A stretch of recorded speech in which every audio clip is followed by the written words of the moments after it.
diberikan kesempatan sedikit pun. Bagaimana caranya? Caranya adalah sadarkan mukibin jangan ikut lagi mereka. Mereka bukan hanya menjual agama, tapi juga menjual Rasulullah. Mereka mengaku sebagai keturunan Rasulullah untuk apa? Untuk menjaring para mukibin itu agar hilang kesadaran kritisnya terhadap nilai-nilai kebangsaannya. Akhirnya mereka menerima apa yang mereka ajak, padahal itu bukan untuk manfaat yang diajak, tapi semata untuk kepentingan dirinya dan kelompoknya saja. Banyak sudah yang terkecoh oleh pengakuan mereka sebagai turunan Nabi. Pas diteliti ternyata jangankan keturunan Nabi, orang Arab aja bukan.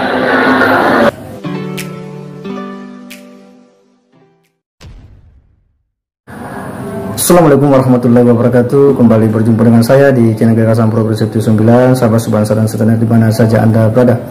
Kembali kita akan menyimak video yang ini cukup menarik, yang akan mengedukasi kita semua. Dan jangan lupa like, subscribe, agar kita terus mendapatkan informasi-informasi yang menarik. Nah, saya tidak usah berlama-lama, kita akan coba simak sama-sama. Dilakukan oleh negara ini banyak, tetapi ada beberapa hal yang bisa dilakukan oleh kita sebagai warga negara untuk membantu negara. Di antaranya adalah melawan orang-orang yang ada di internal bangsa kita yang ingin mengganti dasar negara kita Pancasila. Kita tidak akan berikan satu celah pun bagi mereka untuk mengadu domba anak-anak Indonesia meninggalkan Pancasila, Undang-Undang Dasar 45. Kadang-kadang mereka mengemasnya dengan frame-frame agama yang sangat bisa menarik banyak orang karena mereka menjual kebenaran agama untuk kepentingan politik praktis mereka. Dan inilah juga yang dilakukan oleh musuh-musuh negara kita yang melihat sumber daya alam kita begitu kaya raya. Kiwong Indramayu ke kaya raya itu. Makanya ada orang-orang yang ingin mencaplok negara kesatuan Republik Indonesia. Sumber daya energi kita ini kalau kita kelola cukup untuk anak cucu kita, bahkan mungkin sampai 100 turunan yang akan datang. Sumber daya alam kita dari sektor pangan, sawah-sawah yang dulu oleh para sultan dan raja-raja telah dibikin sawah-sawah untuk ketahanan pangan kita, dijual oleh orang-orang kemudian untuk hal-hal yang selain pangan, kemudian ketahanan pangan kita menjadi goyah. Ini yang harus dipikirkan oleh negara kita. Biarkan itu dipikirkan oleh negara kita, beli sawah aja nggak punya duitnya.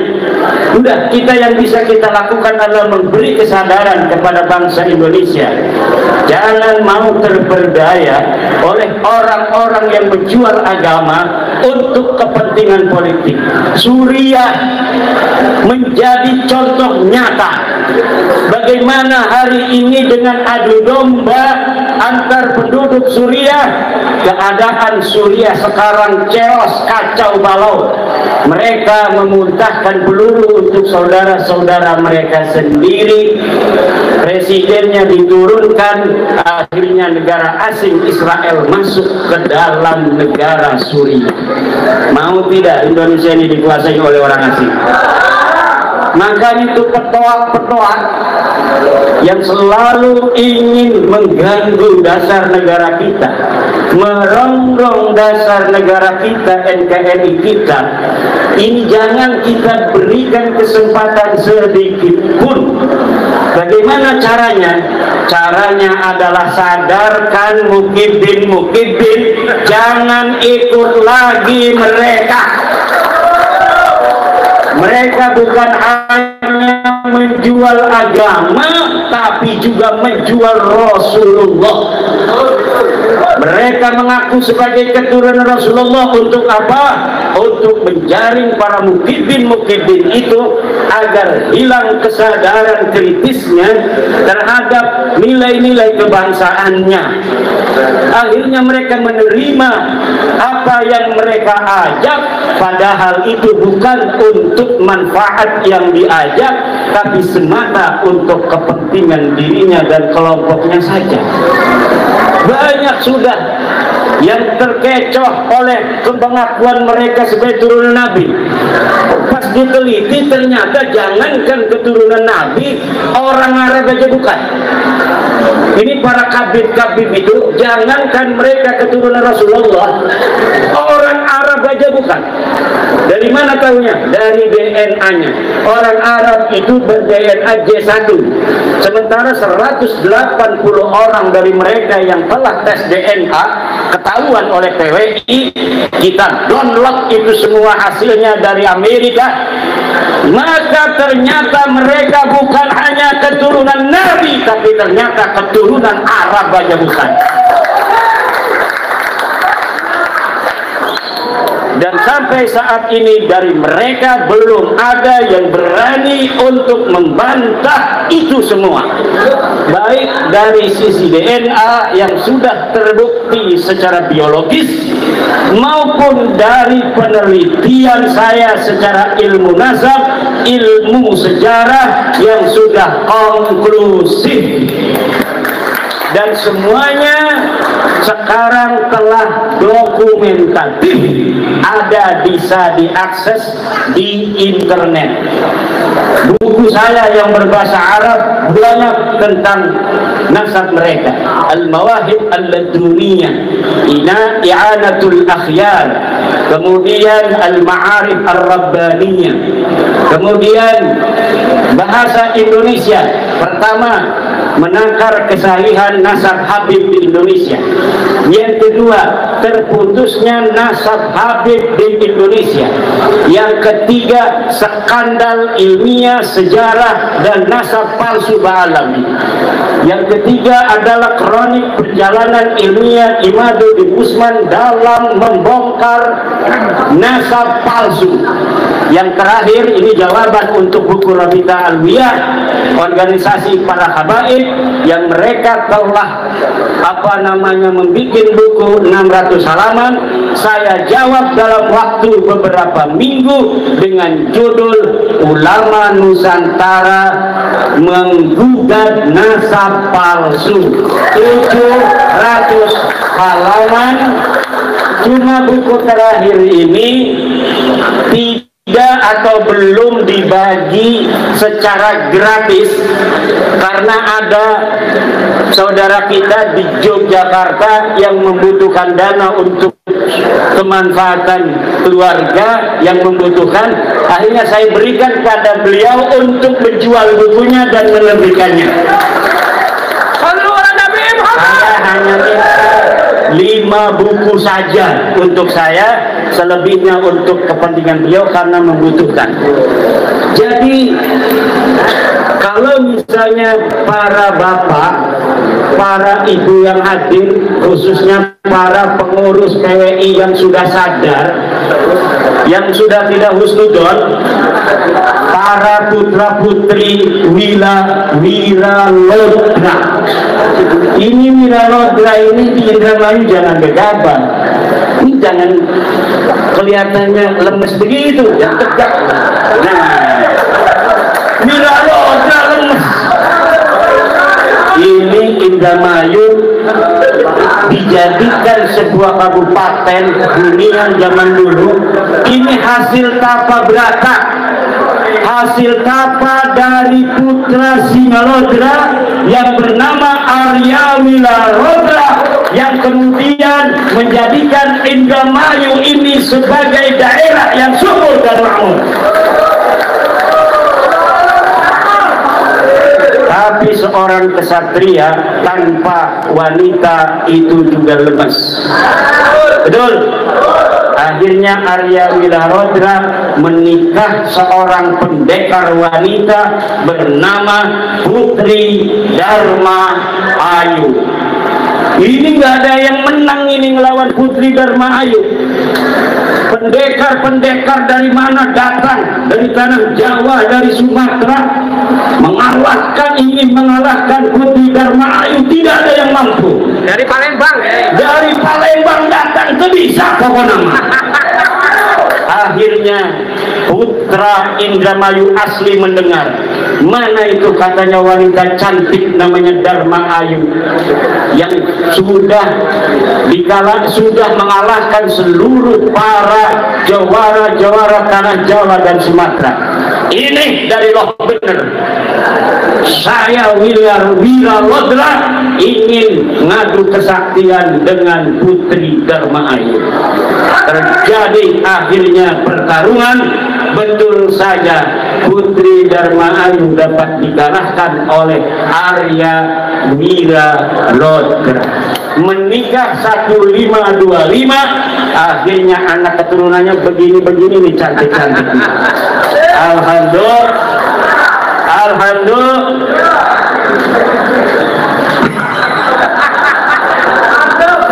Ini belum ngopi semua yang jaga saya ini. Waduh. Ibu bapak hadirin ma'asyiral muslimin rahimakumullah.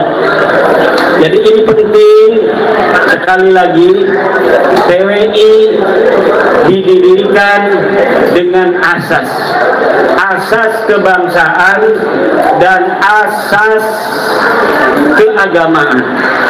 Dalam asas kebangsaan kita mengikuti, ini baru nih, sudah ngopi. Dalam kebangsaan kita mengikuti, kita berasas dengan asas Pancasila dan Undang-Undang Dasar 1945. Di dalam keagamaan kita berakidah ahli sunnah wal jamaah an-nahdiyah. Apa artinya an-nahdiyah? Bahwa PWI lahir dari rahim Nahdlatul Ulama dan akan berjuang untuk kepentingan para warga Nahdlatul Ulama, khususnya tentang kemanusiaan mereka yang hari ini dihina-hina, dianggap orang yang paling pinternya itu jauh kedudukan kemanusiaannya daripada Habib yang bodoh 70 derajat. Ini adalah penghinaan kemanusiaan, tidak sesuai dengan Pancasila sila kedua, kemanusiaan yang adil dan beradab. Udah manasabnya palsu, betul? Udah manasabnya palsu, nganggap orang lain lebih rendah 70 derajat. Yang dianggap lebih rendah itu adalah orang yang paling mulia, yaitu para kiai dan para ulama. Sejarah-sejarah dipalsukan, katanya Sunan Gunung Jati itu bin Yahya, katanya Pangeran Diponegoro bin Yahya, katanya apa namanya itu Sumodiningrat juga bin Yahya, Sultan Hasanuddin Banten katanya bin Yahya. Ini adalah sebuah pembelokan sejarah yang apabila mereka berhasil untuk menulisnya, kemudian diyakini kebenarannya oleh anak cucu kita, maka ke depan sejarah Wali Songo, sejarah Sunan Gunung Jati itu akan belok, bukan menjadi asli Nusantara, cucu dari Prabu Siliwangi, tetapi dia adalah imigran Yaman. Ini akan terjadi bahwa nanti Sunan Gunung Jati adalah imigran Yaman. Akhirnya kemuliaan akan diberikan kepada orang-orang Yaman, sementara orang Sunda, orang Jawa, orang Indramayu kebagian apa-apa, tidak kebagian apa-apa. dalam kemuliaan di masa yang akan datang. Kuburan dibikin palsu. Wali Songo datang 1500, mereka bikin makam bohongan diberi tahun 1300. Artinya apa? Artinya bahwa mereka ingin merebut siapa orang yang menyebarkan agama Islam di Nusantara. Dari keaslian sejarah para Wali Songo, mereka ingin merebut agar Islam ini diyakini dalam sejarah, disebarkan oleh orang-orang Tarim. Mereka juga membuat narasi bahwa Indonesia bintu Tarim, Indonesia adalah putrinya Tarim. Tarim itu apa? Sama Indramayu aja gak ada apa-apanya, apalagi sama Indonesia.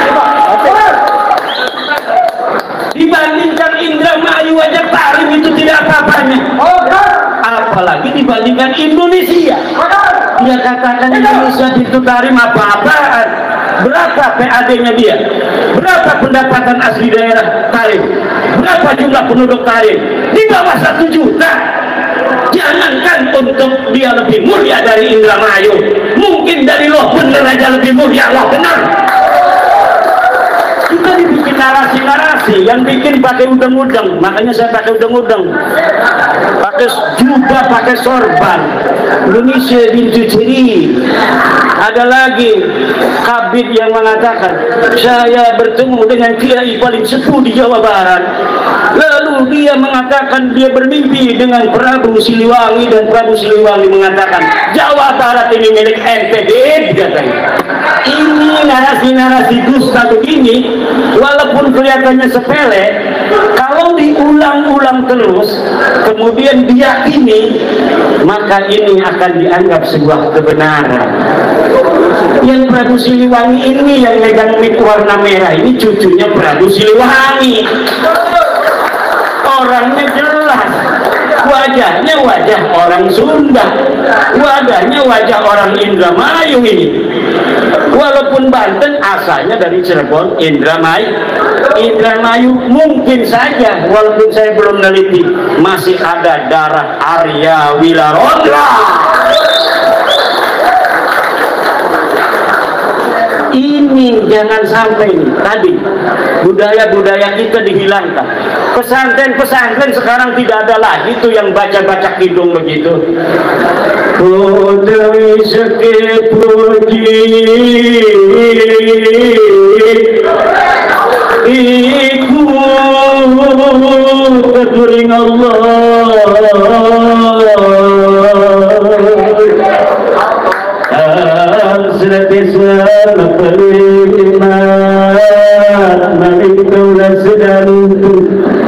Salawat sinarang salam teratur mari Gusti junjungan Kanjeng Nabi besar Muhammad sallallahu alaihi wasallam.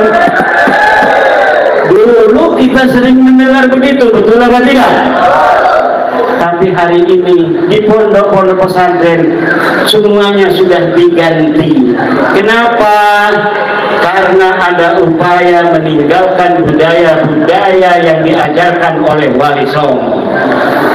Semuanya pakainya pakai yang zaman semuanya. Marhabannya marhaban ganti. Dulu wajib syukru alaina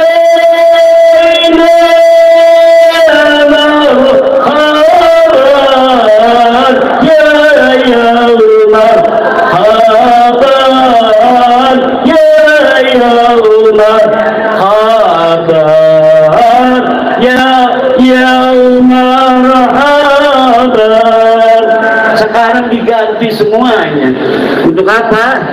Agar ada sebuah kebenaran bahwa Islam diturunkan bukan oleh Wali Songo, tetapi oleh orang-orang Yaman.